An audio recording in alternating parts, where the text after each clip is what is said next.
Programme हालात हाज़रा देखने वालों की खिदमत में मोहब्बत भरा सलाम। नाज़रीन, इमरान खान के साथ कुछ गैर मुल्की लोगों ने मुलाकात की है और बताया ये जा रहा है क्योंकि इमरान खान लोगों के दिलों में बस रहा है और अब ये जो बड़ी ताकतें हैं वो भी चाहती है कि इमरान खान के साथ तल्लुकात ठीक रखें, मगर क्या अंदर चल रहा है, अंदर की कहानी क्या है, उस पर आज बातचीत करेंगे।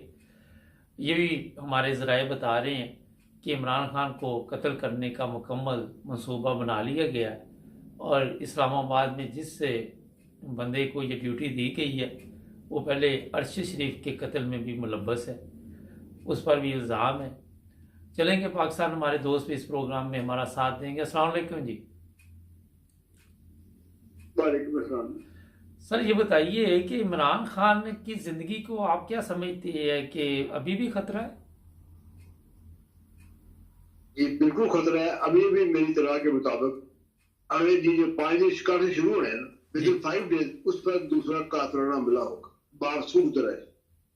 अच्छा, अब एक इसमें बड़ा अहम सवाल है कि उसको सिक्योरिटी नहीं दी जा रही और दूसरा ये कि इसीलिए मरवाना अदालतों के चक्कर पर चक्कर लगवाए जा रहे हैं, तो ये भी एक मकसद है इसका। बिल्कुल पुराने के तहत हो रहा है कि कभी ना कभी हमारे वो करने पंजाबी अड्डे चढ़ेगा ना, हाँ कभी तो कभी खला होगा ना उसकी सिक्योरिटी में, जी। तो फिर हम उसको उड़ा देंगे या किसी से हमला करवा देंगे या गिरफ्तार कर लेंगे। अच्छा, गिरफ्तार राना सनाउल्लाह तो रोजाना ही उसको करता है, तो इतना आसान है इमरान खान को गिरफ्तार करना? नहीं, गिरफ्तार करना आसान नहीं, मार शायद छोड़े, जिस तरह ट्रक के ऊपर ये उन्होंने कातरा हमला करवाया तो ये शायद कर ली, इसमें कामयाब हो लग पता। लेकिन मौत जो है ना वो इंसान की खुद बात करती है। नंबर 2, मारने वाले से बचाने वाला बड़ा है, बहुत बड़ा है। हमारी तो वैल्यू को नहीं, बचाने वाला बहुत बड़ा। या लेकिन ये भी तो है ना कि इस्लाम ने तो ये भी कहा ना कि अपनी हिफाजत का भी बंदोबस्त करो ना। फादर गवर्नमेंट दे नहीं रही, ठीक है। पहली बात जो सिक्योरिटी उसकी जरूरत है उसकी अपना उसके देनी चाहिए गवर्नमेंट को, वो गवर्नमेंट अपना फर्ज पूरा नहीं कर। उसके बाद जो साबिक प्राइम मिनिस्टर के सीए से उसके जो हकूक है ना वो गवर्नमेंट नहीं दे। नंबर 2, हमारे जो दुनिया करता जो करता देता है मुल्क के मालिक है जिनके हम गुलाम है, वो भी कहते ठीक है इसको मरने दो, किसी ने किसी मारने की कोशिश करो। आज ही मैंने बताया कि अभी खबर आई कि 5 दिनों के अंदर इसको वो कर देगा, एक अटैक और इसके ऊपर और होगा। अच्छा, बाकी अल्लाह बेहतर जाने। ये बताइए कि पिछले दिनों, अच्छा मैं नाज़रीन को एक चीज़ बता दूं, एक खतून थी सादा सी, वो नून लीग के जलसे पे गई थी। आज सोशल मीडिया पे उसकी भी तस्वीर चल रही है और बाद में वो पीटीआई वो जो में वर्कर थी वो हाँ जी, मीटिंग में शामिल हो गई। अब वो पीटीआई में शामिल होगी। कहा ये जा रहा है कि उससे हाँ भी जी। एहतियात करें और इमरान खान के पास ना जाने दें या बड़ी वो केयर करनी पड़ेगी। अच्छा, ये भी बता दीजिए यहाँ पे कि अमेरिकन ने भी मुलाकात की है इमरान खान के साथ। उसमें कुछ पाकिस्तानी निषाद अमेरिकन थे, अच्छा। कुछ कैलिफोर्निया से कोई सेनेट के से लोग ताल्लुक रखते हैं, वो सेनेटर शामिल थे। उसका नाम ही मुझे अभी याद नहीं आ रहा। वो शामिल थे। ये 2 चीजें हैं, अमेरिका इमरान खान का दोस्त नहीं है ना पाकिस्तान का दोस्त है, ठीक है। उसको यहाँ चाहिए यस मैन। वो इमरान खान यस मैन सारी जिंदगी नहीं होना इनका। वो उससे बरकरार है, एतमाद में उसको डाल रहे हैं कि चलो जितनी देर इसकी पॉपुलरिटी है हुकूमत आएगी तो ये हाथ से नरम रखेगा। उसने वादे कर दी मेरी अमेरिका के साथ कोई दुश्मनी नहीं, लेकिन मैं गुलाम नहीं होगा। मैं वो काम करूंगा जो मेरे मुल्क को सूट करता, अपनी पॉलिसी उसके हिसाब से बनाऊंगा, ज्यादा खारजा पॉलिसी। अच्छा, अब आज जो हालात पाकिस्तान में एकदम बने हैं, महंगाई फिर बढ़ गई है और आपके इल्म में है कि जिस तरह डॉलर, यूरो, पाउंड की कीमत बढ़ी है, कोई लोगों में वहाँ सोच विचार शुरू किया कि ये हमारे साथ क्या हो रहा है? जनाब बात ये है, लोगों में सोच विचार आ रही है, जिनके बच्चे बिल्क रो रहे हो, भूखे मर रहे हो। अब सूरत हाल ये है कि पहले लोग जुलूस निकालते थे, मुझे अब ये खदशा पैदा हो गया है कि कहीं जीएचक्यू का पब्लिक मुआसबा न कर, क्योंकि लाने वाला तो वही है, बाजा साहब को बिठा गए। अब ये डर कि कहीं वो जीवन को महात्मा करने के लिए और हमारे साथ बात कर पब्लिक निकल गई। अच्छा मुझे ये सड़कों पे नहीं आएगी, इनका महात्मा करेगी।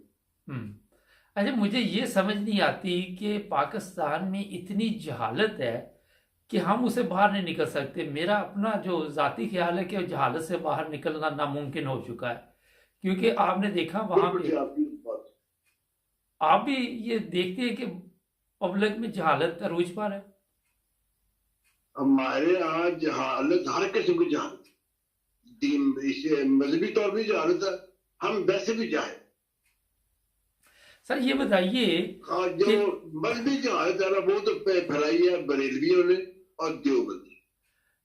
चले देवबंदी ने कलमा बनाया ला इलाहा इल्लल्लाह अशरफ अली थानवी रसूल अल्लाह, अल्लाह अंदाजा करने इससे बड़ी क्या हो। नहीं लेकिन ये इस जहालत में हमारे सियासतदान बड़े खुश है कि ये कौम जाहल है और ये जिस काम पे लगी हुई है हमें तो फायदा हो रहा है ना, उनको तो फायदा हो रहा है ना। जनाब ये खुद भी जाहिल है। बेनजीर से लेके यूं खान सब इन्होंने पीर रखे हुए थे। इनका था मांकी शरीफ पीर, यूं खान वो कह रहा था मांकी शरीफ। मैं इसको कहता था मांकी शरीफ। मैं एकदम मरी गया तो रात को सैर में बन जब वक्फा हो ना इंटरवल जो जिसको कहते हैं, तो मांकी शरीफ वहां बैठा फिल्म देख रहा, तो लोगों ने पहचान लिया कि ये मांकी शरीफ। बहुत जनाब लोगों ने डर गया जी मांकी शरीफ खराब तुझसे सानू तो इबादत करते दर्स ते आप फिल्म चलने से बड़े ये यूं हुआ था पीर जी।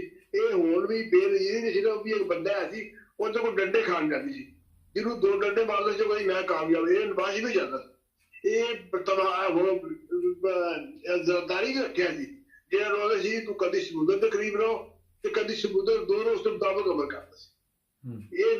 ਇਹ ਖੁਦ ਆਪਣਾ ਇਹਨਾਂ ਦੇ ਜਿਹੜੇ ਕਾਇਦ ਨਾ ਉਹ ਆਪਣਾ ਸਹੀ नहीं। जब ये जो हमारे सियासी लीडर है वो भी पीरों फकीरों में चक्कर में पड़े हुए हैं और अवाम भी पड़ी है, तो ये पीर फकीर मुल्क की हालत क्यों नहीं बदलते फिर?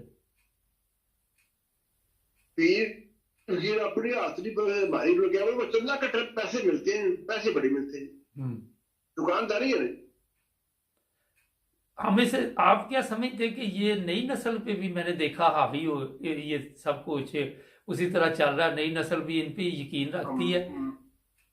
हमारे यहाँ की जो अक्सरियत ना मजहबी वो है बरेली तबके सबसे ज्यादा, उसके बाद है देवबंदी, उसके बाद है अहले हदीस, उसके बाद है शिया हज़रात। लेकिन बरेलवी हज़रात ने उसके बाद देवबंदी हज़रात ने जो गंद फैलाया ना मुल्क के अंदर तो बहुत एक हमारी जिंदगी में हमारी आने वाली नस्लों पूरे दूर हो गई है वही अलग। अच्छा ये मुझे थोड़ा सा बताइए आप, क्योंकि इस्लाम को भी समझते, नबी पाक सल्लल्लाहु अलैहि वसल्लम के दौर में भी इस तरह का कोई था कि पीर फकीर होते थे कोई इस तरह के? सवाल ही पता नहीं। लोग उस वक्त समझते थे कि शायद अल्लाह के रसूल ना फौज हो। ये लोगों को आपने वादे कर दिया कि मैं मोहम्मद सल्लल्लाहु अलैहि वसल्लम जिसकी जान अल्लाह के कब्जे में है, मुझे भी एक दिन मौत आनी अपने साथियों के साथ और सबको आनी है, एवरीबॉडी हैव टू डाई। लेकिन ये कह देंगे सो ये कब्र के अंदर जिंदा है।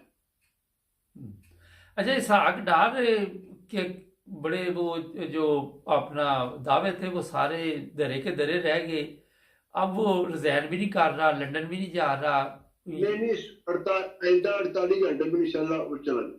अच्छा जी इतना बड़ा दावा, तो ये वैसे जाते हैं। अच्छा मैं अपने नाजरीन को एक बात यहाँ एकदम मुझे ख्याल आ गया, अपने नाजरीन को बताऊं, यूनान में एक ट्रेन हादसा हुआ और उसमें काफ़ी जाने गई और वहाँ के जो वज़ीर थे उन्होंने इस्तीफ़ा दे दिया कि मैं इस काबिल नहीं हूँ कि मैं इस हादसा जो हुआ है इसकी इज़ारा मेरे कसूर है, मैं वज़ीर हूँ, और इस्तीफ़ा दे के घर चला गया। हमारे वहाँ पे जो मर्जी हो जाए, किसी की गैरत नहीं जागती, किसी को शर्म नहीं आती और किसी को ये हया नहीं आता कि मैं भी रिज़ाइन दे दूँ। अभी आपने जो बात की तो मुझे वहाँ से याद आई कि इतनी आसानी से वैसे ये जाने वाले नहीं हैं, इनको कोई नहीं। अब वो मेरा जो मेरी खबर है ना, हाँ जी, आज जो मुलाकात हुई है ना आर्मी चीफ के शहबाज की, उसके अंदर डिसाइड हो गया कि इसको फायर करो। अच्छा एक ब्रेक लेते हैं, ब्रेक के बाद अभी और भी बातचीत चलेगी। हमारे चैनल को सब्सक्राइब करें, हमें फॉलो कीजिए, टिकटॉक पर भी और फेसबुक पर, यूट्यूब पर भी सब्सक्राइब करें और अपने दोस्तों को भी बताएं कि सिर्फ एक ही चैनल है जहां पे सच और हक की बात की जाती है। जी, ब्रेक के बाद आपकी खिदमत में दोबारा हाजिर। नाजरीन, पाकिस्तान में जो हालात आप सबको नज़र आ रहे, अब जो इलेक्शन का मसला है, जो पंजाब और खैबर पख्तूनख्वा का, अगर वो इलेक्शन होती है तो नून लीग की और ये PDM सब की सियासी मौत वाक़या हो जाएगी। अच्छा, ये आप समझते हैं कि अभी भी इलेक्शन में कोई रुकावट डालेंगे? बिल्कुल डालेंगे। अच्छा, आराम से नहीं बैठेंगे? नहीं, इलेक्शन कमीशन खुद इसमें इन्वॉल्व है। वो क्या कर रहा है, फौज के पास जाता है, वो कहते हैं हम सपोर्ट नहीं दे सकते। गवर्नमेंट के पास जाता है, वो कहता है हम लोग पैसे नहीं दे सकते। पुलिस से कंट्रोल करता है, वो नहीं तो वो सुप्रीम कोर्ट यही जो जवाब है ना सारे, वो सुप्रीम कोर्ट में चला जाएगा, कहेगा जी ना मुझे पैसे मिलते हैं, ना मुझे फौज सिक्योरिटी देती है, ना मुझे दादे आरोप देती है, तो मैं आप बताएं मैं कैसे अकेला बंदा इलेक्शन करा सकता हूँ? ये जाएगा देख लो। लेकिन मुझे इतला है कि कुछ उन्होंने कहा कि फंड जारी करने के लिए तैयारी कर ली गई है और इलेक्शन कमीशन ने भी इसको सीरियस लिया। इलेक्शन कमीशन ने सीरियस नहीं लिया। हालात ऐसे है कि सुप्रीम कोर्ट ने थोड़ी सी ना वो खाबे गफर से जागी है, थोड़ी सी 10%।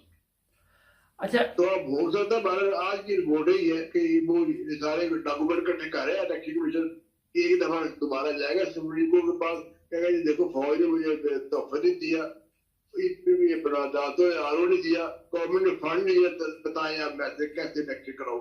ये कोशिश एक अटेम्प्ट होगी कि इसको किसी तरीके से ना इलेक्शन को पोस्टपोन करो। लेकिन जो फैसला उसमें तो लिखा गया ना कि ये सब तावन करेंगे, नहीं करेंगे तो फिर तुहीन अदालत लगेगी इनके ऊपर।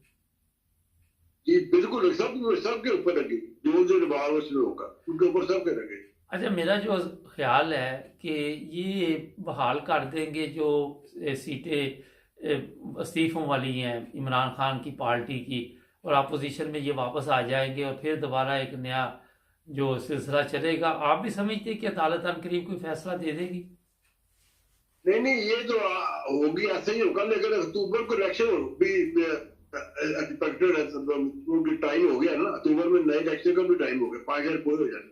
ये बात करें या ना करें, इलेक्शन अक्टूबर में होंगे, नहीं मगर 5 साल बाद के रूटीन में होते हैं। लेकिन प्रॉब्लम यहाँ पे ये है कि अपोजिशन जब वहां पे नहीं होगी तो वो कौन फिर पूरी गवर्नमेंट जो होगी उसकी इमरान खान वापस आ रहा है, इमरान खान वापस आ रहा है।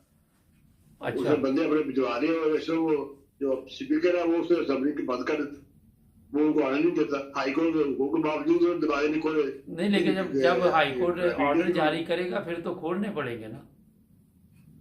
फिर ना तो वो भाग गया, बहाना बना के मैं वहां जा रहा हूँ, यहाँ जा रहा हूँ, राजमुद्री कर दिया। अच्छा, ये एक तरफ कहते हैं कि हम इलेक्शन करवाना चाहते हैं, हम भागते नहीं है, दूसरी तरफ ये भागते फिर रहे हैं, इनको मुसीबत बनी है। अच्छा, जो सबसे बड़ी खबर अपने नाज़रीन को मैं देना चाहता हूँ वो ये है कि नून लीग के अंदर ऐसे हालात बने हुए हैं कि आपस में इनके झगड़े बढ़ गए हैं, PDM में झगड़े बढ़ गए हैं, और अनकरीब आपको ये भी इतला मिल जाएगी कि ये सब आहिस्ता आहिस्ता तितर बितर हो जाएंगे, कुछ मुल्क छोड़ के भाग जाएंगे, क्योंकि इनको पता है कि हमें वोट किसी ने भी नहीं देना। आपने भी ये खबर सुनी? जनाब, ये तो रिश्ता दीवार है, ना इनको वोट मिलना है और ना इन्होंने इकट्ठा रहना है। पीपल्स पार्टी किसी हद तक ड्रा कर चुकी है, 60% पीपल्स पार्टी इनको ड्रा कर चुकी है। वो अपने बिलावल को अपना CV दे के तो वो घुमा रहा है गवर्नमेंट खर्चे में, वो ऐश का। नहीं तो ये डेफिनेट होगा जी, PDM खत्म हो जाएगी। नहीं तो नून लीग का जो नून लीग भी खत्म हो जाएगी। नून लीग जो है ना, जमातों भी खत्म हो जाएगी। अच्छा, ये बड़ी धमकियां लगाते हैं कि नवाज शरीफ आएगा तो ये हो जाएगा, तो बुलाते क्यों नहीं उसको? जनाब, पहले कहते थे इमरान अपना डॉलर आएगा साग तो लहरें बैठी हो जाएगी मुल्क में, ठीक है। उसने क्या कर लिया आगे, ठीक है। अब नवाज शरीफ ने क्या कर लेना, ये तो खाम है कि सियासी टिप्पणों में करते हैं, करने में कोई अदरी लोगों की बात पे काम नहीं डरते। ये चाहे कुरान पे हाथ लगा के कोई बात करे, लोग पे सवार अपनी कहने को नहीं चाहते। अच्छा, एक चीज़ बता दो, पिछले दिनों वो जाहल बेटी जो नवाज शरीफ की है, हर जगह पे उसे जलील करती है, उसने कहा कि इंटरनेट भी जो है वो भी मेरे बाप ने यहाँ पे पाकिस्तान में लगवाया सब कुछ। तो वो लोगों ने कहा अब सोशल मीडिया पे जब इंटरनेट में प्रॉब्लम होगी फिर तेरे बाप को ही गालियाँ पड़ेगी कि ये नवाज शरीफ क्या कर गया है। अच्छा मुझे ये बताइए, औलाद अगर इस तरह की हो तो मेरा ख्याल है किसी दुश्मन की जरूरत नहीं है, आप क्या कहते हैं? बिल्कुल नहीं, अरे बिल्कुल नहीं। बल्कि मैंने तो ये सोचा है, भाजपा की सुना है कि भाजपा ने इंडिया को ये कहा था कि पाकिस्तान और इंडिया दोबारा एक मुल्क बन जाए, अच्छा। आप पाकिस्तान को जिम्म कर ले, यहाँ तक बात उन्होंने उनसे कर दी। अच्छा। और ये जो नवाज शरीफ है वो कहते हैं कि नवाज शरीफ की जो वालदा है ना वो तो हमारी बर्तन मारी थी, इंडिया वाले कहते हैं नौकरानी थी हमारी। वो कहते हैं ये हमारी है। ये नवाज शरीफ फैमिली ये है भी उस बाजार की औलाद। अच्छा फुला लगी वो जो वाक्य है ज्ञानी जहर सिंह की किताब में आप पढ़ जी। चले बहुत शुक्रिया आपका जी, अपना ख्याल रखें। नाज़रीन, इलेक्शन सबसे बड़ा मसला पाकिस्तान का ये बना हुआ, और फिर जब इलेक्शन की तैयारी कहा जाता करो, साथ धांधली की तैयारी शुरू हो जाती। चक्कर कैसे देना, अब कौन सा चक्कर देना, अब कहाँ पे चक्कर देना। और ये चक्करों में पूरी जो पीडीएम लगी हुई है, कोई मुल्क के लिए नहीं आए हुए, ये मुल्क को बर्बाद करने के लिए आए हुए। इसी तरह ये जैसे किसी हंसते बसते अच्छे से लहराते खेत में उसको सूअर आ जाए और उसका बेड़ा गर्क कर दे। यही आजकल पाकिस्तान में चल रहा है। अगर आप मुझे बता दें कि पिछले 9, 10, 11 माह में कोई तरक्की आई हो नज़र आपको, मुझे जो नज़र ना आई हो तो ज़रूर कमेंट्स में लिखें कि किस चीज़ में तरक्की की। हाँ, झूठ फरेब धोखाबाजी, सारा दिन आके मीडिया पे झूठ बोलना, इसमें काफ़ी तरक्की की। कौम भी उसमें शामिल है, सियासतदान भी शामिल है, फ़ौज की आला अदलिया भी शामिल है, हमारी फ़ौज की आला क़यादत भी शामिल है, हमारी अदलिया भी शामिल है। ये सब लोग इसी काम में लगे हुए। अभी भी सोचिए ताकि पाकिस्तान को बेहतर हालत में वापस लाया जाए और लोग वहाँ पे एक अच्छी ज़िंदगी गुजार सकें। हमारे चैनल को सब्सक्राइब करें, प्रोग्राम देखते हैं। आज मुबारक के साथ, आज पाकिस्तान के साथ जुड़े रहे हमारे साथ। अस्सलाम वालेकुम नाज़रीन, प्रोग्राम आज पाकिस्तान के साथ। कल जर्मनी में एक शादी में मैं शामिल हुआ, वहाँ पे कोई सियासी बहस का आगाज़ हो गया। अब होता ये है कि जो लोग यूरोप में आ जाते हैं, मैंने कई दफ़ा आपको कहा है कि उनके माइंड भी तब्दील नहीं होते, वो भी अपने आप को चेंज नहीं कर पाते। वजह यही है कि आज तक हम गुलामी के दौर में चल रहे हैं, और इनमें जो हालात मैंने देखे कि लोग अपने आप को बदलना नहीं चाहते। लोग चाहते नहीं कि हम अपने आप को तब्दील करें। यूरोप में रहने के बावजूद वो क्यों नहीं बदल सके? मेरा ख्याल है कि जब आप नस्ल दर नस्ल गुलाम रहें तो बड़ा मुश्किल हो जाता है कि आप अपना माइंड सेटअप जो है वो चेंज कर सकें। थोड़ा सा बता देता हूँ बहस क्या हुई। मेरे से सवाल उन्होंने किया, जी आप किस की पार्टी से तल्लक रखते? मैंने कहा जी हम तो किसी सियासी पार्टी से तल्लक नहीं रखते, मगर इमरान खान के हक़ में हमारे प्रोग्राम जाते हैं। आपके इल्म में है कि जो भी प्रोग्राम हम करते हैं, लोगों से राय लेते हैं, वो भी इमरान खान के हक़ में प्रोग्राम करते हैं। उन्होंने कहा जी इमरान खान की कोई 4 खूबियाँ बयान करे जो मुल्क के लिए हों। मैंने कहा मुझे तो कोई नहीं अभी तक नज़र आई 4 खूबियाँ। अब मैं नवाज शरीफ की बताता हूँ। जब मैंने उनको कहा कि जो पाकिस्तान का मसला है सबसे बड़ा, वो है पाकिस्तान में कवानीन का जो एहतराम नहीं किया जाता, लोगों को जो अदालतों से इंसाफ नहीं मिलता। वो कहने लगे जी इंसाफ तो कहीं भी नहीं मिलता। हर सवाल का जवाब ये था कि जैसे मैंने उनको कहा कि देखिए पाकिस्तान की जो हालत है वो ये है कि किसी मुल्क की करेंसी इतनी जल्दी डाउन नहीं होती जिस तरह पाकिस्तान की हुई है। रातों रात 100 रुपये का फ़र्क पड़ जाता है, कभी 50 का पड़ जाता है। तो उनकी माइंड ये जिन है, ये है कि ये तो बड़ा अच्छा हुआ हम जब यूरोप भेजते हैं तो वो पैसे ज़्यादा मिलते हैं। मैं हैरान था उनकी बातें सुनकर। मैं गोल मोल उनको जवाब देता रहा, मैं चेक करता रहा कि ये लोग जो यहाँ पे 12-12, 14-14 साल से यूरोप में रह रहे हैं, इनको कोई फ़र्क पड़ा या नहीं पड़ा।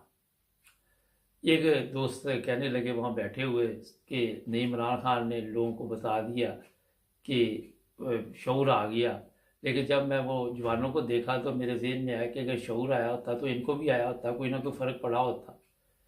तो अगर आप देखें पाकिस्तान में इलेक्शन होते हैं, मैंने कल भी बताया था शायद के परसों, अगर 90,000 वोट इमरान खान को पड़ते हैं तो कोई 50-60 हज़ार उसके ख़िलाफ़ भी पड़ते हैं। यहाँ से आप अंदाज़ा लगा लें कि लोगों को शऊर नहीं आया। अच्छा, फिर एक साहब बोले कि जर्मन में रहते हुए जर्मनी के बारे में भी ऐसे उनके अल्फाज थे कि यहाँ कौन से मसाइल नहीं हैं, यहाँ पे कौन सी प्रॉब्लम नहीं है। फिर मैंने उनको कहा कि आप क्यों यहाँ पे आए आप लोग, अगर आप को कोई मसला नहीं था, आप कहते पाकिस्तान बड़ा ज़बरदस्त मुल्क है और हम बड़े अच्छे तरीके से तरक्की भी कर रहे हैं, बकौल उनके ज़हन में यही था कि बड़ा हमारा सिस्टम चल रहा है, तो आप क्यों आए। उनके पास जवाब नहीं था। अगर देखें एक चीज़ है सोचने वाली कि आप कहते हैं अच्छा फिर जी नवाज शरीफ, मैंने कहा 4 साल से वहाँ बैठा, वो तो बीमार है। आप अंदाज़ा लगाएं कि इन लोगों की जो आज भी लकीर के फ़कीर हैं, ये नहीं होता कि आप किसी मुल्क को तब्दील कर लें। मैंने उन्हें कहा कितनी देर हुई यहाँ पे, वो जो अरसा बताया कोई 10-12 साल का, मैंने कहा अभी टाइम लगेगा, आप पॉलिश होंगे, अभी वक्त लगेगा। मैंने कहा जी पाकिस्तान देखे कर्जा ले रहा है, भीख मांग रहा है, वो जी अमेरिका भी तो कर्जा ले रहा है। जवाब ये था। अच्छा, मैंने कहा इंडिया नहीं ले रहा कर्जा।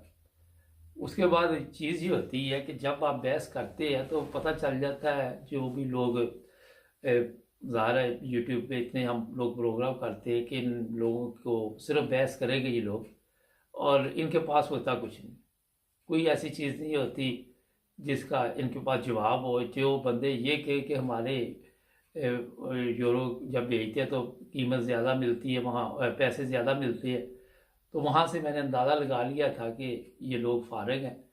लेकिन मुझे अफसोस इस चीज़ का है कि यहाँ पे आके भी आप तब्दील नहीं अपने आप को कर सके, और जिस मुल्क में आप जर्मनी में रह रहे हैं तो यहाँ आपको कीड़े निकाल रहे हैं, तो भी आए क्यों आप लोग। आपने कभी देखा कि कश्ती में जर्मन के लोग बैठ के तो दरिया पार करें, जिस तरह ये हमारे डूब जाते हैं और आए दिन इस तरह की खबरें आती, क्यों पाकिस्तान छोड़ के लोग आ रहे हैं। कभी आपने सुना कि जर्मनी के लोग इस तरह अपना मुल्क छोड़ छोड़ के जा रहे हैं, या यूरोप में कोई लोग देखे आपने। लोग तो यूरोप आने को तरसते हैं, मर जाते हैं रास्ते में, मगर नाशुक्री की आदत हमारी कौम को पड़ी हुई है, और उसमें शुक्र कर। एक दोस्त कहने लगे पास बैठे हुए साहब कि जनाब मुझे इन्होंने कोरोना में पैसे दिए थे और अब ये वापस मांग रहे हैं। तो मैंने कहा इसमें कौन सी गलत चीज़ है, अगर उन्होंने वक्ती तौर पर आप सबकी मदद की, उन्होंने देखा कि लॉकडाउन लगा हुआ है, इन लोगों को पैसे चाहिए, और आप अगर आप उनको, आपके कारोबार चल पड़े हैं, आपका बिजनेस चल पड़ा है, तो आप दे दे। फिर जर्मनी में इतना बड़ा मसला नहीं, यूरोप पूरे में ही है, अगर एक साथ नहीं दे सकते तो आपको किस्तें कर देते हैं कि आप थोड़े थोड़े करके ये पैसे देते जाए। उससे पहले आपको अपनी इनकम शो करनी होती है कि मेरी इनकम ये है, और उस हिसाब से वो फिर बहुत कम पैसे हर महीने लेते हैं ताकि आप परेशान ना हो। हर सहूलत इन्होंने दी है। जो बाद में आपको बताना चाहता हूँ कि फिर एक साहब वहाँ बैठे हुए थे जी, मुशर्रफ बहुत बहादुर आदमी था। मैं कहा ये मुशर्रफ ने जो लोगों को सऊदी अरब भेज दिया, आज वही पाकिस्तान के लिए मुसीबत बने हुए। जो एनआरओ दिया, उनको एनआरओ का भी पता नहीं था, उनको ये भी पता नहीं था कि मुशर्रफ ने भेजा था सऊदी अरब, क्योंकि यंग थे, अभी 25-26 साल उम्र थी, मुशर्रफ के दौर का नहीं इल्म था उनको। तो फजूल ये बहस से जो मैंने नतीजा निकाला, मेरे साथ मेरे एक दोस्त भी गए हुए थे, वो कहने लगे जी आपको उन्होंने घेरे में ले लिया। लेकिन मैंने उनको नहीं बताया, हर चीज़ हम लोग नहीं बताते, कि मुझे अंदाज़ा हो चुका था कि ये लोग जो हैं इनके साथ बहस करना बहस के आगे वो बीन बजाने वाली बात ही है। और वहाँ पे होता ये है कि हमारी जो सियासी सूरत हाल है, इस पर आप सारा दिन बहस करते, आप कभी भी हार नहीं मान सकते वहाँ पे, और कभी भी ये सोच नहीं सकते कि मैं हार जाऊँगा। अच्छा, नवाज शरीफ की वो वकालत कर रहे थे, नून लीग से तल्लक था बता रहे थे, और यही कह रहे थे कि नून लीग ने बड़ा काम किया पाकिस्तान के लिए। अब आप सबके सामने है कि नून लीग ने क्या काम किया जी, इमरान खान ने क्यों नहीं कोई काम किया। मैंने कहा जी वहाँ पे उसको चलने नहीं दिया गया इमरान खान को, बकौल इमरान खान तो यही कहता है। फिर मैंने उन्हें कहा कि आपका चीफ ऑफ आर्मी स्टाफ ही वज़ीर ख़जाना है, चीफ ऑफ आर्मी स्टाफ ही वज़ीर दफ़ा है, चीफ ऑफ आर्मी स्टाफ ही वज़ीर आज़म है, चीफ ऑफ आर्मी स्टाफ ही सदर पाकिस्तान है। सारे होते तो चीफ ऑफ आर्मी स्टाफ के पास, और वो जो चाहता है जी नहीं जी वज़ीर आज़म के पास इख्तियारात होते हैं। मैं क्या कोई इख्तियारात वज़ीर आज़म के पास नहीं है। आज तक जो भी वज़ीर आज़म चला है वो बगैर फ़ौज के नहीं चल सका। मैंने उनको ये भी बताया कि सबसे बड़ा जो हमारा पाकिस्तान का नुकसान हुआ है वो हमारी जो फ़ौज की क़यादत थी, जो बड़े ऑफिसर होते हैं उनकी वजह से हुआ। अच्छा नहीं जी फ़ौज ना आती तो पाकिस्तान ना होता। और मैं किस मुल्क की फ़ौज नहीं होती, जर्मनी की फ़ौज नहीं। बच्चों वाली बातें थी उनकी। हालांकि जर्मनी में जो भी लोग रहते हैं उनको पता है कि इनकी अपनी फ़ौज भी है बाकायदा तौर पर, और हर यंग बच्चे को कोशिश होती है इनकी कि ट्रेनिंग भी दें ताकि वो कल को अगर जंग लग जाए तो साथ मिलकर लड़ सके या मदद कर सके किसी ना किसी राह में। कोई रिसर्च नहीं होती लोगों की, कोई इस चीज़ पे उनको ये अबूर हासिल नहीं होता। मगर क्योंकि आज मैंने फिर इस पे प्रोग्राम करना इसलिए मुनासिब समझा कि हमारी पाकिस्तान की हालत नहीं बदल सकती। आप जो मर्ज़ी कर ले, आप दुनिया के किसी मुल्क में भी चले जाएं, आप फिर वो साहब कह लगे कि मैंने कहा ये पाकिस्तान तो हर जगह से भीख मांगता है। वो कह लगे जी यहाँ भी तो बेनिफिट लेते हैं, आप खुद भी वो लेते होंगे जब ये आए होंगे, शायद अभी भी लेते हो। मकसद ये है कि ये जो बेनिफिट यहाँ पे दिया जाता है इसका उनको पता ही नहीं था कि बेनिफिट कहाँ से और किस तरह दिया जाता है, इसका तरीक़ाकार क्या है। जब आप यहाँ पे काम करते हैं आप टैक्स पे करते हैं, सबको इल्म है। जब अगर आपके पास काम नहीं है फ़र्ज़ करें तो वो फिर आपको बाकायदा तौर पे हेल्प देते हैं। और इसमें ये नहीं होता कि वो हेल्प देते रहते, आपको बुला के काम पे भी भेजते हैं, आपसे पूछते भी है कि क्या आपने कोई काम ढूंढा है। तो ये एक इनका सिस्टम है, और यही इस्लामी सिस्टम वैसे यही है, आपको मैं बता दूं। और इसी वजह से यहाँ पे गुर्बत नहीं है। लोग जो बेनिफिट भी लेते हैं उनके पास भी गाड़ियाँ हैं, उनके पास भी हर चीज़ है। एक ब्रेक लेते हैं, जुड़े रहे हमारे साथ। हमारे चैनल को सब्सक्राइब करें, हमें फॉलो कीजिए टिकटॉक पर भी और फेसबुक पर, यूट्यूब पर भी सब्सक्राइब करें, और अपने दोस्तों को भी बताएं कि सिर्फ एक ही चैनल है जहां पे सच और हक की बात की जाती है। जी ब्रेक के बाद आपकी खिदमत दोबारा हाजिर। तो ये जो जितनी चीज़ें हैं वो मैंने जो महसूस ये किया कि हम चाहे किसी भी मज़हब से तल्लुक़ रखते हैं, किसी भी फ़िरके से तल्लुक़, जब मैंने उन्हें कहा कि मेरे ख़्याल में तो सब एक इंसान बराबर है, कोई अमीर है कोई गरीब है, कोई मज़हब की तरफ बात को ले जाता है, कोई किसी तरफ ले जाता है। ग़ुलामी का ऐसा इनको एक चस्का पड़ा हुआ है कि उसके बगैर ये चल नहीं सकते। और जिस मुल्क में इनको सहूलत मिली हुई है उसके भी ये बजाय इसके कि उसकी तारीफ़ करें, वहाँ पे आप रहते हैं, आपको वो सहूलतें मिली हुई है। अगर यूरोप की बात करें, मेडिकल की सहूलत आप देख लें, इतना बड़ा ये एक नेमत समझे इसे। आपको कोई प्रॉब्लम हो जाती है वो हॉस्पिटल ले जाते हैं। अगर इंग्लैंड की बात करें, NHS है, वहाँ पे भी आपकी पूरी मदद करते हैं। पाकिस्तान में जो लोग ये आके यहाँ पे इस तरह की बातें करते हैं, वहाँ अगर आप हॉस्पिटल चले जाए। अच्छा, फिर मैंने उन्हें कहा कि वहाँ पे इंसाफ नहीं है। ये वो तो यहाँ भी नहीं है। वो भी यहाँ नहीं तो आप यहाँ क्या लेने आए? फिर एक सवाल है, आप सबके इल्म में है कि यहाँ पे अदलिया जो भी है यहाँ यूरोप की, उनकी कोशिश तो होती है। बेल्जियम 1 नंबर पे आया इंसाफ में। तो ये बच्चों वाली बातें जो होती है, बहस करनी फजूल, वहाँ पे बहस से बहस करनी, मेरा दिल तो नहीं कर रहा था। मगर क्योंकि 1-2 दोस्त साथ बैठे हुए थे और मैंने कहा चलो कोई बातचीत करते रहते। मगर आज आपको मैं ये बताना चाहता हूँ कि इमरान खान जो मर्जी कर ले या कोई और भी कर ले, ये मुल्क ठीक नहीं हो सकता। उसकी वजह ये है, सुबह से शाम तक आप देखते हैं पाकिस्तान में झूठे केस बनते। अमजद शुएब जो रिटायर्ड जनरल 3 दिन उसे जेल में रख के छोड़ दिया गया। अब किसी अदालत ने ये नहीं पूछा कि जनाब पहले आपने इंक्वायरी करनी थी फिर केस, ये उसने कोई बात कर दी जिसकी वजह से उसको पकड़ के ले गए। इमरान खान ने उसके ऊपर गेट उसने तोड़ा, अभी वो गाड़ी से ने जिसने कहा गेट तोड़ो। जिस मुल्क में सुबह से शाम तक झूठ और सिर्फ झूठ आपको मिले, मीडिया पे झूठ मिले, हर जगह पे झूठ मिले, उस जगह पे आपकी ज़ार परवरिश होगी, आप बाहर दूसरे ममालिक में भी आ जाए, वहाँ पे भी आप अपने आप को खुद बदलेंगे तो बदला जा सकता है, वरना बड़ा मुश्किल हो जाता है। और ये नहीं कि 12-13 साल में बंदा बदल जाता। फिर ऐसे भी लोग हैं जो अरसा दराज से यहाँ रह रहे, मगर वो आज भी गुलामी जेन से नहीं जा रही, आज भी वो पाकिस्तान की उन्हीं सियासी पार्टियों के गुलाम हैं। यहाँ के हालात देखने के बावजूद भी वो अपने आप को नहीं बदल सके। फिर मैं उनको कहा, पिछले दिन आपने एक प्रोग्राम किया इस तरह, वो भी इसी तरह गुलामी पे था, तो मुझे डिलीट करना पड़ा, लोगों ने बुरा मनाया। अजी आपने क्यों डिलीट किया? वो भी हमने ये चैनल बनाया हुआ है अमन के लिए, अपने सुकून के लिए, लोगों को तकलीफ देने के लिए नहीं, लोगों के फ़ायदे के लिए बनाया हुआ है, सच के लिए बनाया हुआ है। हमने कोई फितना फसाद के लिए तो नहीं बनाया। और ये फितना फसाद फैलाने के लिए यही वजह है कि पाकिस्तान में कोई मौका नहीं जाने देते। कोई एक मौका ऐसा नहीं होता।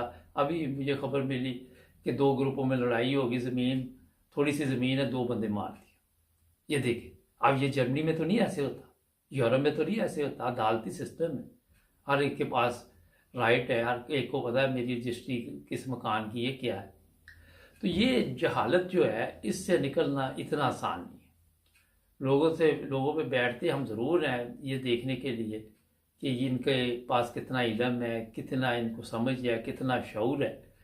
लेकिन मेरा ख्याल है कि जो हमारे ज़्यादा देहात के लोग हैं, गांव के लोग हैं, वो सियासत के लिए मेरा ख्याल है कि अपने अंदर तब्दीली भी नहीं लाते, कि वो इसी तरह चलते। फिर एक कहने लगे मुशर्रफ ने जी फलां फिरके के लोगों को वोट उन्होंने डाला था, जब पता किया वो भी गलत था। किसी के पास कोई इन्फॉर्मेशन नहीं होती, सिर्फ यही कि जिस तरह बड़ों ने अरसा दराज से, उस दिन आपने देखा होगा एक पता नहीं शायद सरगुदा या कहीं पे था, उसने कहा जी इमरान खान नवाज शरीफ चोर है।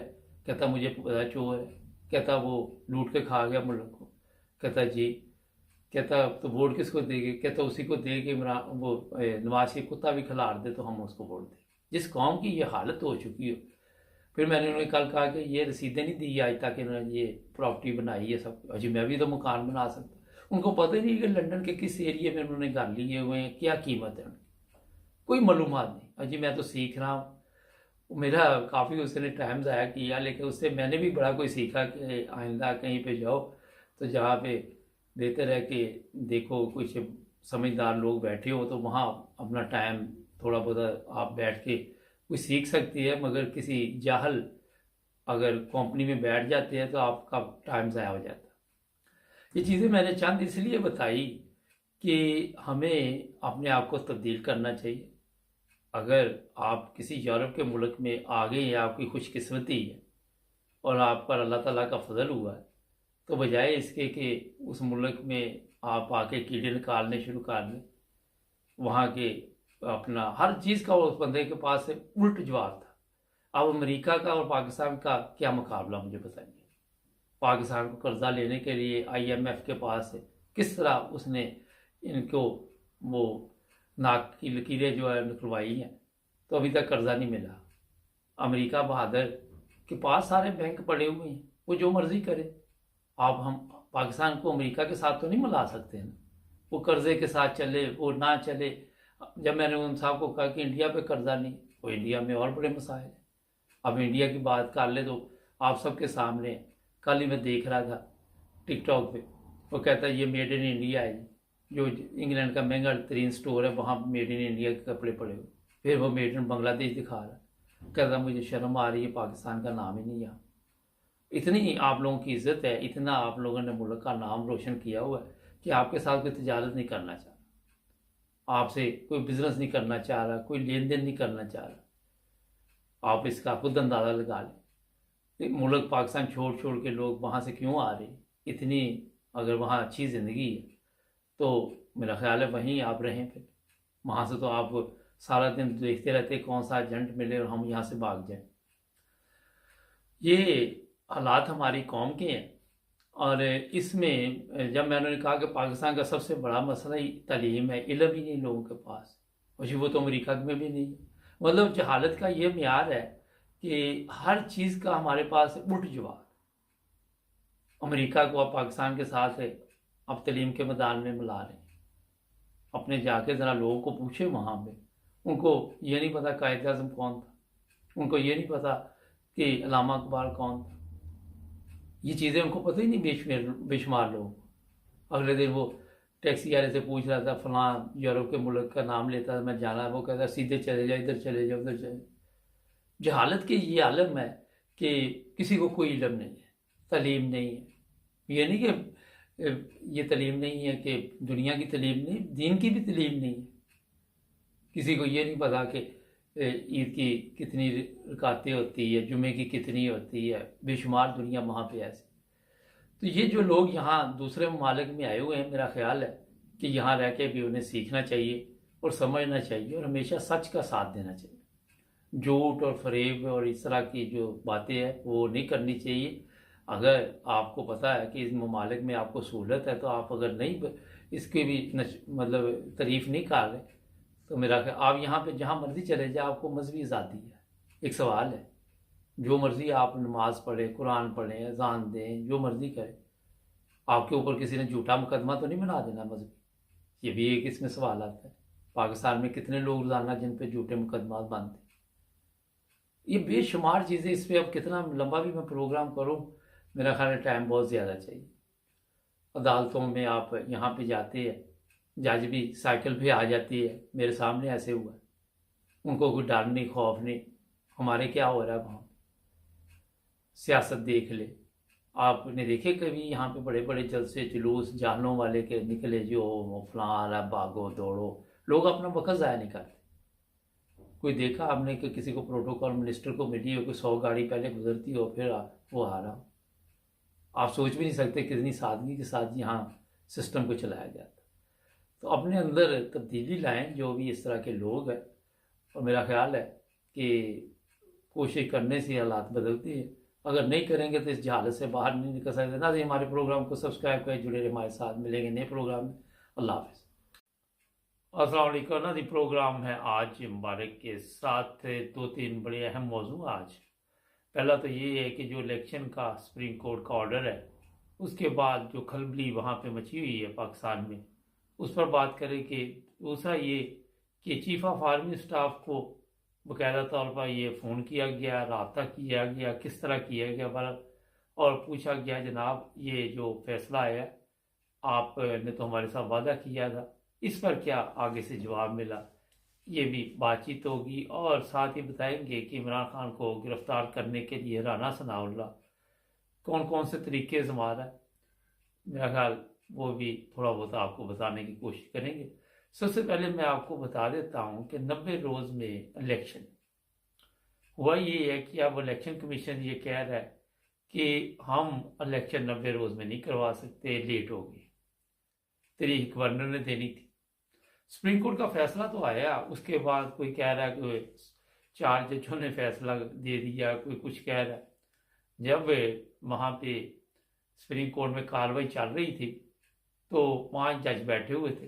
पीपल्स पार्टी के जो वकील थे उन्होंने भी वहाँ पे अपना मौक़िफ़ बताया, फिर पीडीएम के भी, और सब ये जितने भी आंधे वहाँ पे कार्रवाई में हिस्सा ले रहे थे, जो कह रहे कि 7 जजों का फैसला है, वो देख रहे थे कि सामने 5 जज बैठे हुए हैं, और उनके सामने जाके ये जो भी बकवास करनी थी इन्होंने की। उसे बकवास ही आप कह सकते हैं, वो इसलिए कि जब आप झूठ बोलेंगे तो झूठ को बकवास का नाम ही दिया जाता है।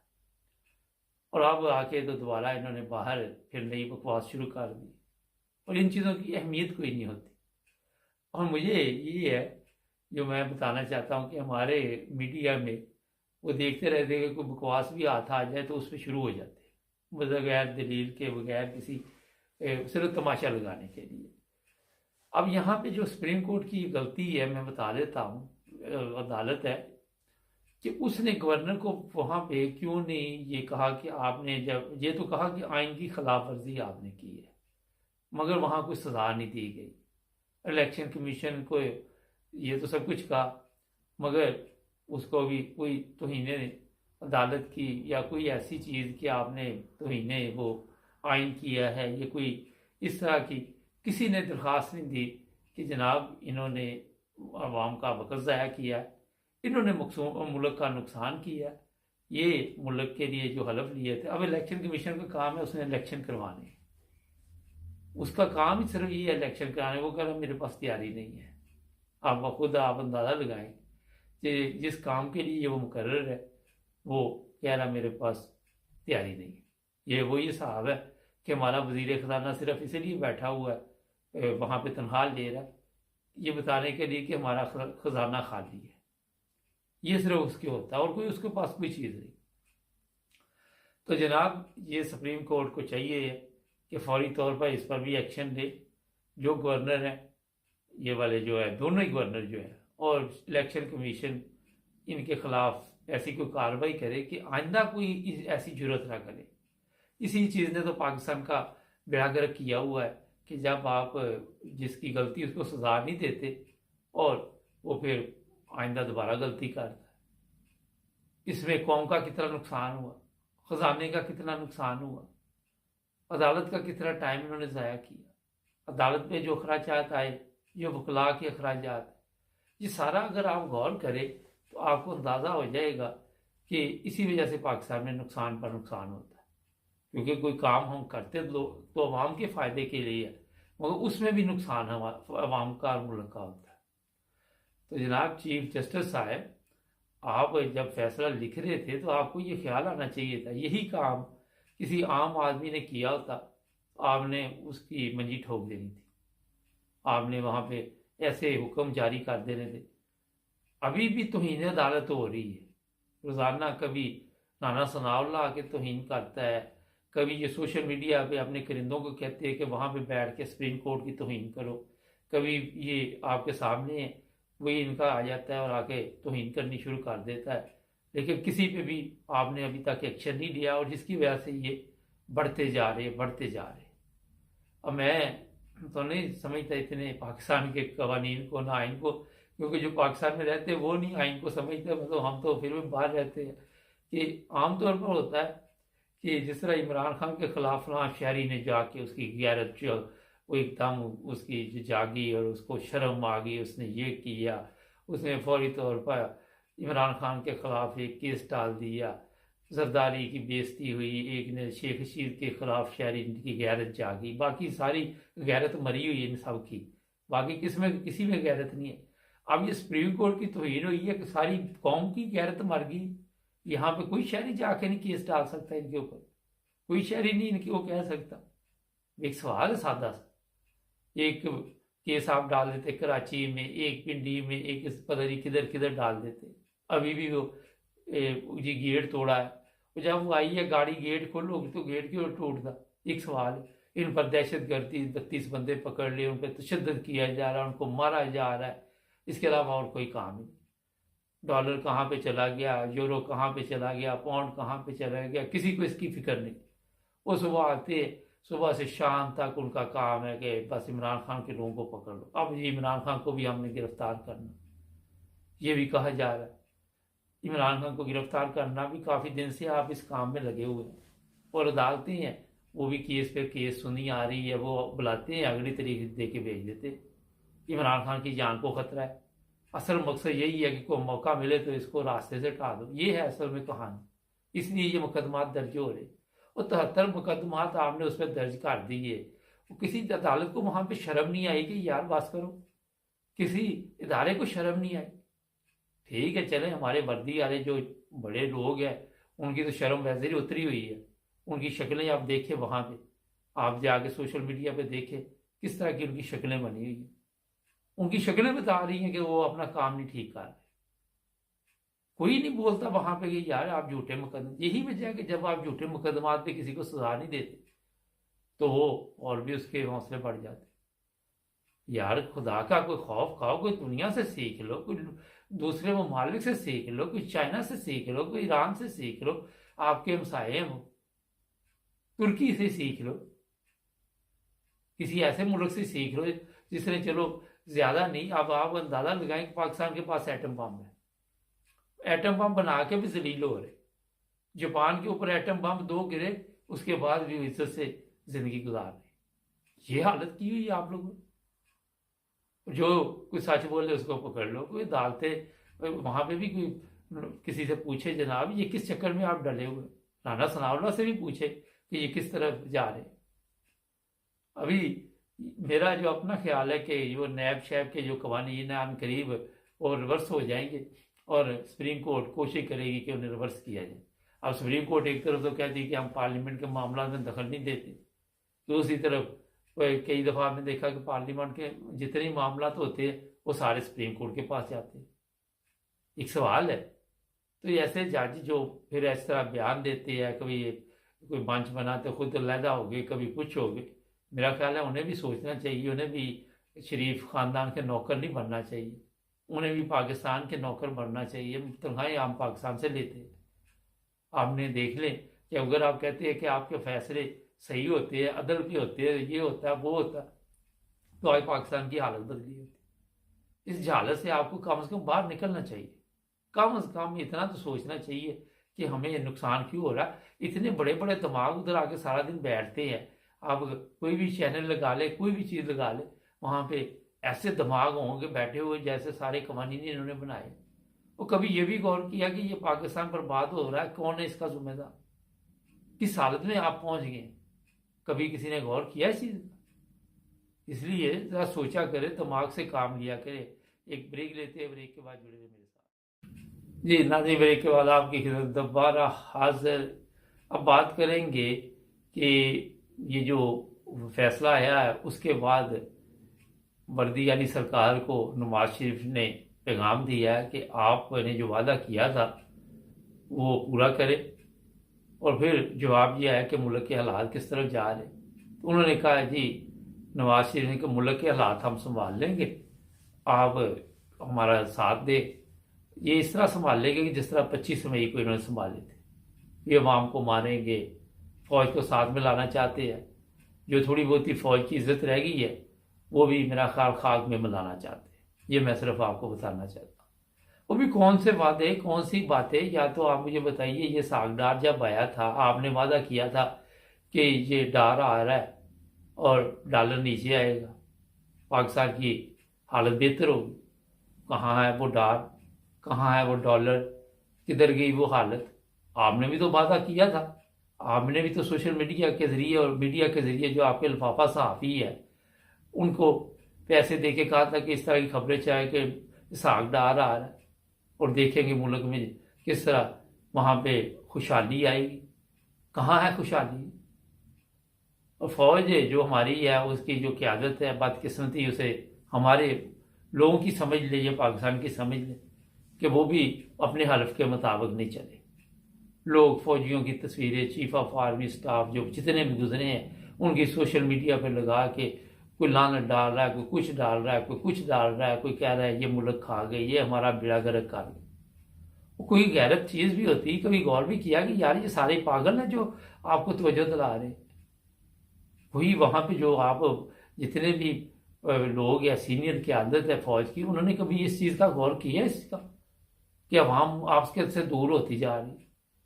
आप चंद सियासतदानों को खुश करने के लिए पूरी अवाम को के जो हकूक़ है, जो मुल्क है पाकिस्तान, पूरे को दाव पे लगा रहे। कभी आप लोगों को कभी ख्याल ही आ जाता है यार, खाना खाते ही बंदे के ज़हन में आ जाता है कि यार मैं हलाल खा रहा हूँ, ये भी मैंने बगैर मेहनत के या गद्दारी की वजह से बनाए हैं पैसे।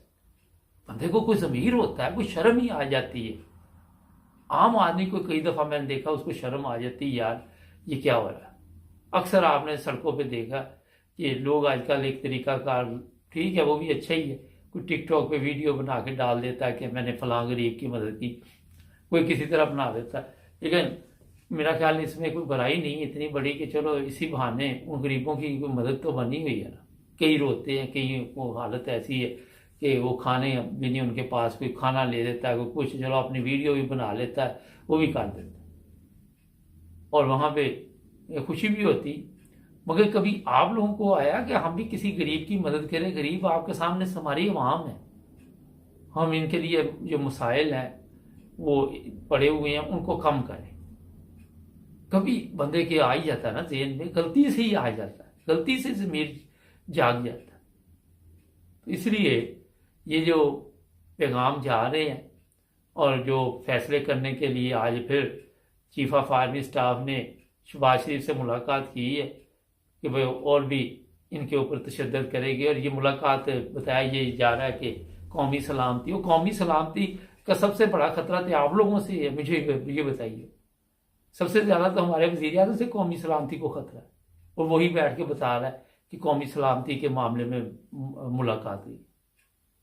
कौमी सलामती के जितने बड़े ये हमारे ये चोरों का टोला आया हुआ दुश्मन है, आपको तो बाहर के दुश्मन की ज़रूरत ही नहीं है।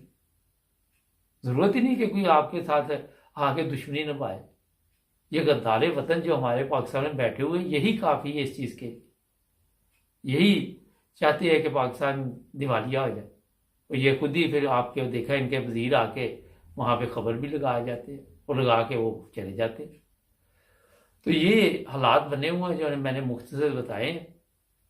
इसलिए अवाम को चाहिए कि जितनी जल्दी हो सके, जो अभी 60% जो मजदूर अवाम है ज़हनी तौर से, वो मजदूर ही है, जब वो गुलामी है, नौकरी है, दिमागी तौर पर नौकर है। और आज भी मैं एक वीडियो देख के बड़ा हैरान, वो पाँव को चूम रहा, जी आप सैयदजादे, वो खुदा के बंदो, सिवाय खुदा के किसी को सजदा करना जायज़ नहीं। क्यों इस तरह के काम करते हो? और जो सजदा जिसको किया जा रहा है उसको भी इतनी अकल नहीं है कि वो कहो भाई मेरे न करो, मुझे भी गुनाहगार कर रहे। वो खुशी और तकब्बर महसूस कर रहा है। क्या होगा इस कौम को यार, किस तरफ आप लोग चलेंगे? और इन्हीं शिरक की हरकतों की वजह से आज आपका बेड़ा गर्क हुआ है। आप देख ले, हर तरफ आपको यही चीजें नजर आएंगी।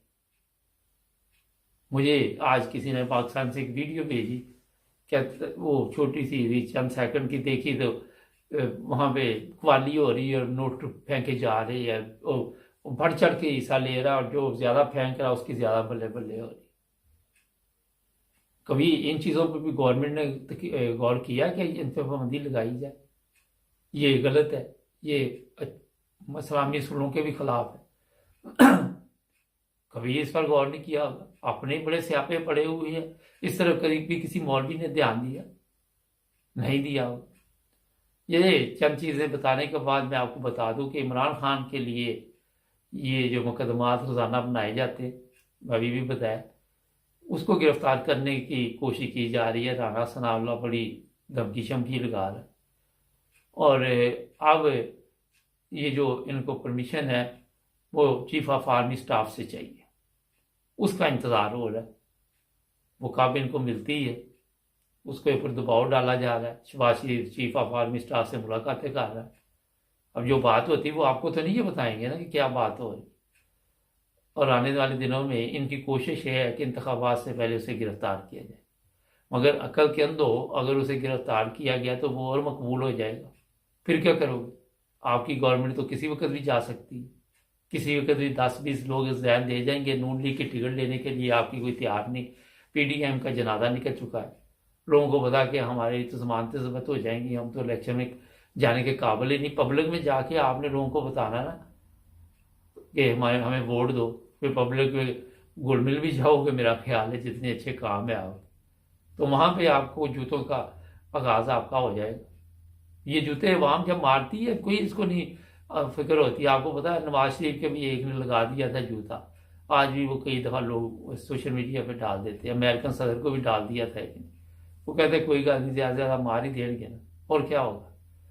तो इसलिए जो राना सनाउल्लाह के पीछे लगे हुए हैं, जो बड़ा कह रहे हैं कि बड़ा जनाब ये काम कर रहा है, मेरा ख्याल है कि उन्हें भी जहालत से बाहर निकलना चाहिए और ये मुकदमात वाला ड्रामा ख़त्म करना चाहिए। किसी अदालत को फौरी तौर पर एक्शन लेके ये तमाम मामला जो है इन्हें दुरुस्त करना चाहिए। हमारे चैनल को सब्सक्राइब करें, जुड़े रहे हमारे साथ। मिलेंगे नए प्रोग्राम में। अपना ख्याल रखें। अल्लाह।